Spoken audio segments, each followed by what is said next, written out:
Hello, and welcome to this i18next crash course. In this video, you'll learn some basic features of i18next and how to best use them. So what is i18next? i18next is an internationalization framework, but it's not only one of the most used open source internationalization frameworks, it's a complete ecosystem that helps you to localize your product from web to mobile and desktop. Its name is composed of two different words. The word i18n, some sort of acronym for the word internationalization, and the word next. Okay, so what makes i18next so special? i18next was created in late 2011. It's older than most of the libraries you will use nowadays, including your main frontend technology like React, Angular or Vue. This means it already worked in the era of jQuery, Backbone.js and so on. Based on how long i18next already is available open source, there is no real i18n case that could not be solved with the help of i18next. i18next can be used in any JavaScript and a few non-JavaScript environment, with any UI framework with any i18n format. The possibilities are endless. There is plenty of features and possibilities you'll get with i18next compared to other regular i18n frameworks. How does i18next work? At first, i18next seems to be a simple key translation dictionary, but in reality it is an elaborated and very extensible i18n framework with a lot of power. It offers translations to be provided from different sources, a language detection, plural form resolutions, caching, post-processing, alternative i18n formats and a lot more. You see, it does not only offer the standard i18n features like interpolation, formatting, etc. But the best thing about it is certainly the limitless ecosystem. Okay, let's get started. The same i18next module works in the browser, in node.js and also in Deno. Here I'll use the node.js environment and install i18next via npm. First, we need to import i18next. Then init i18next with a language and some resources.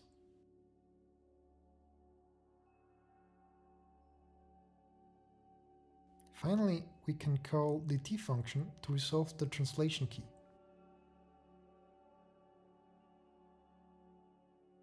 If we run this, we can see the resolved translation.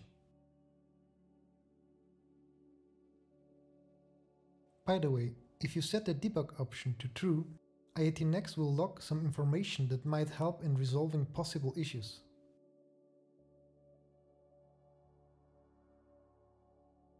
For example, if we try to resolve an unknown key, we can see this missing key message.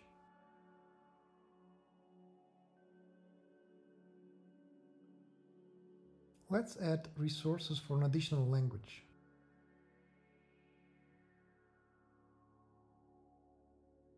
We can get them by changing the language option or by passing in additional options to the t function call.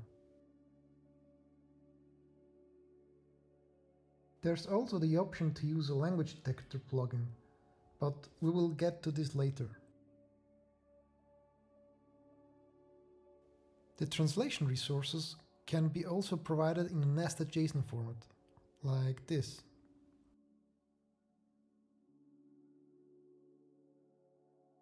The key needs then to be provided in dot notation. So what if I now switch to German? There is no translation for that key provided in German, that's why the key name is returned. There is an option to define a fallback language. Let's use this. Now the English translation is returned. There are also more complex possibilities to define fallback languages. You can pass in an array of languages or an object with more custom fallback behavior. Also, a custom function can be used. By default, there is also a fallback from dialects or scripts. For example, think of German in Switzerland. So if the key is not found in Swiss German, it will automatically try to look up that key in German. What about that translation property in the resources?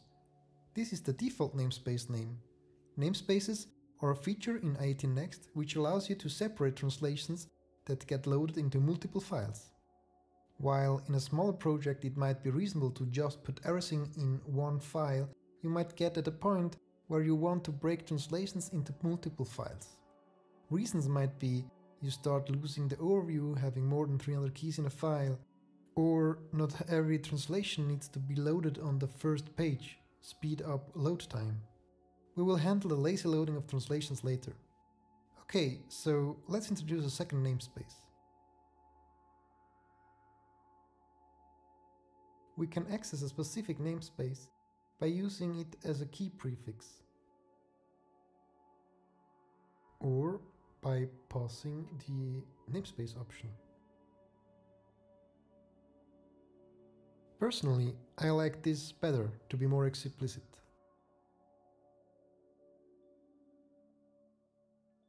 By the way, there's also a third option. We can define a fallback namespace option in the init. This way, if the key is not found in the default namespace, i18next tries to look up in another namespace. Do you know i18next can also handle fallback keys? As an example, think of an error code you get and you like to show a specific warning in some cases. For example, the 404 error should show a specific error message and all other a generic error message. Calling the t function with an array of keys enables you to translate dynamic keys providing a non-specific fallback value. Okay, the next topic is interpolation. Interpolation is one of the most used functionalities in i18n. It allows integrating dynamic values into your translations. The variables by default are strings surrounded by curly brackets. Those variables can then be passed via t options. Simple, isn't it? By the way, by default the values get escaped to mitigate XSS attacks. You can toggle escaping off by either putting a minus before the key or set the escape value option to false when requesting a translation. As an advice, if you toggle escaping off, escape any user input yourself. Now let's get into pluralization. The plurals handling in i18next is streamlined with the one used in the Intel API. So how does this look like? Let's prepare two keys, one ending with suffix 1 and the other key with the suffix other.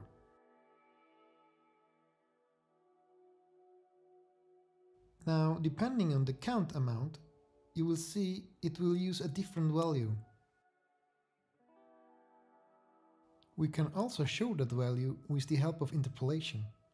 Setting the count to 0 by default will handle it as a plural form, but there's also the possibility to handle 0 values in a dedicated way by adding a key with suffix 0. i18next is also able to handle languages with multiple plural forms, like for Arabic for example.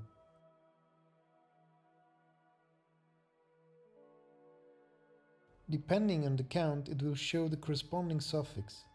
Too, few, many.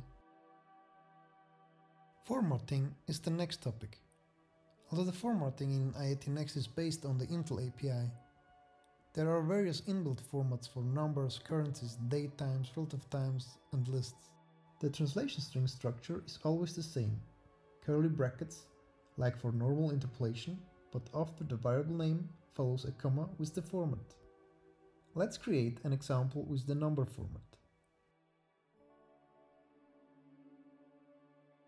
Without the format, the number is just printed without any formatting. When adding number format, you can see there is a separator. For English, there is a comma as thousands separator. and a dot as decimal separator. And in German it is exactly the other way around.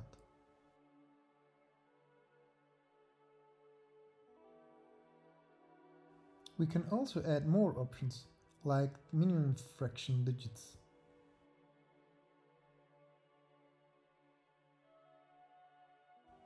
If you need some custom format, you can simply define your own format function, like this. You can access the value, the language and the options if you want to. This uppercase format will now show my interpolated value in uppercase.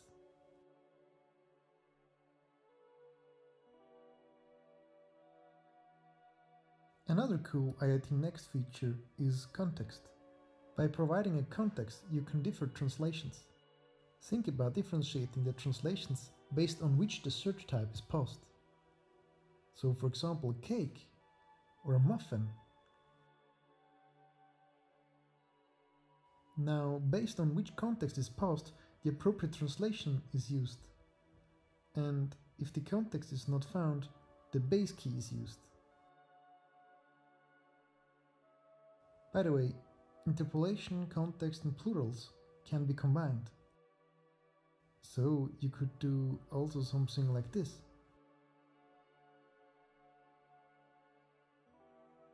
Cool, isn't it? Okay, let's try to shift it up a gear now. We'll use i18next in a React app. Install some i18next dependencies. i18next, React i18next and i18next browser language detector. Let's prepare an i18.js file. Import i18next. Import init React i18next. Init i18next was a fallback language. And pass in the plugins.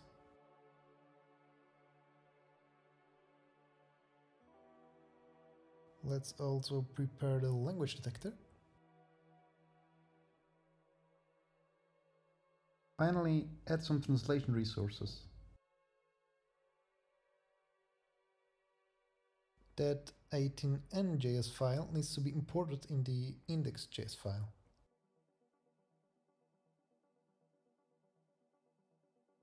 In the app.js file, import the useTranslation hook from React i18next. And use it like this. You get the T function, so you can use it as usual.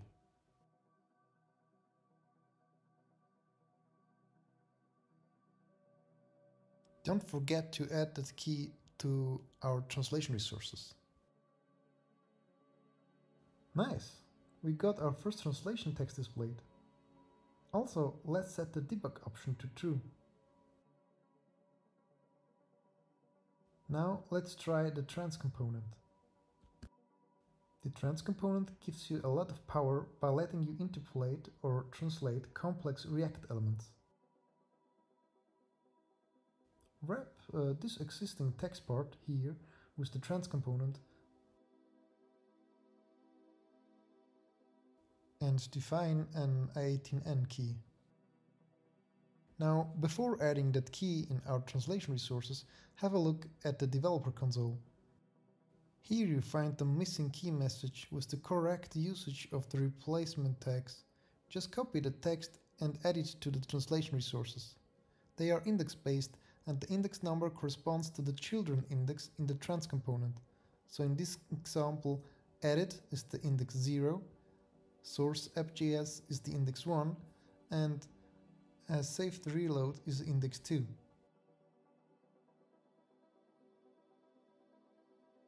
Now let's create a language switcher. Let's do something simple. Define some languages. Then for each language show a button. Use lng as key.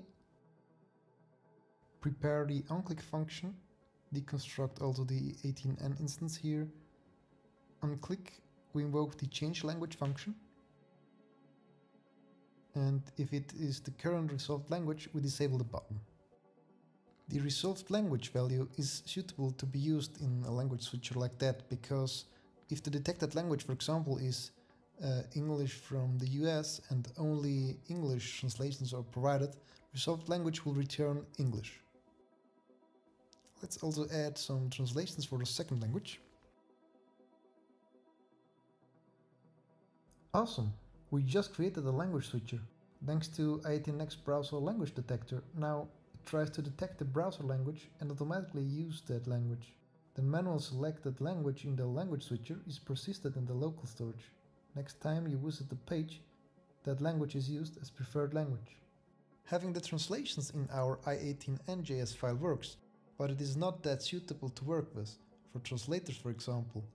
Let's separate the translations from the code and place them in dedicated JSON files.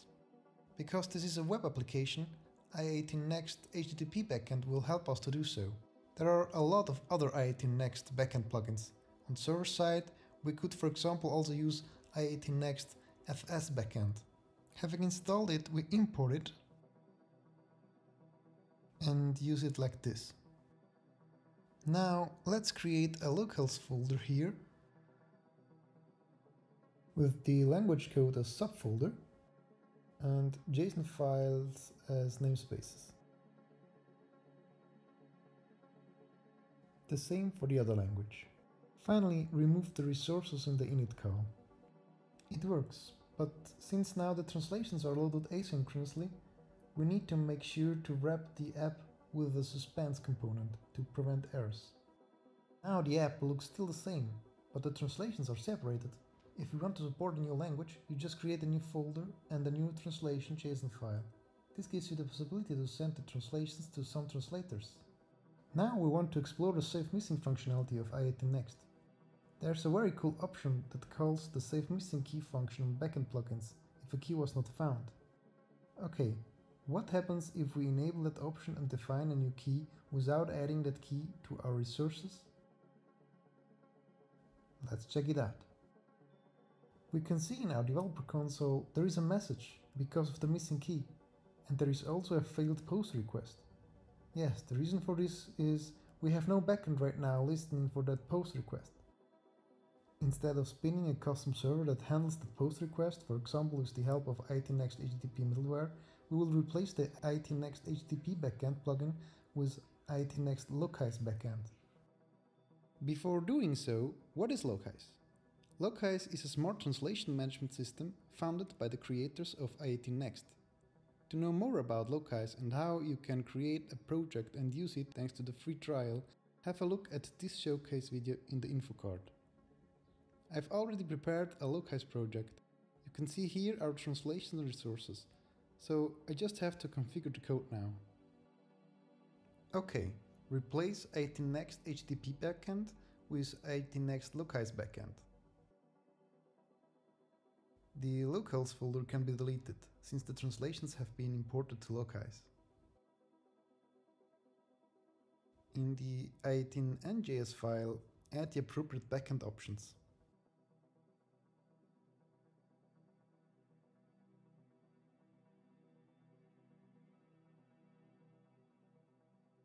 The project ID,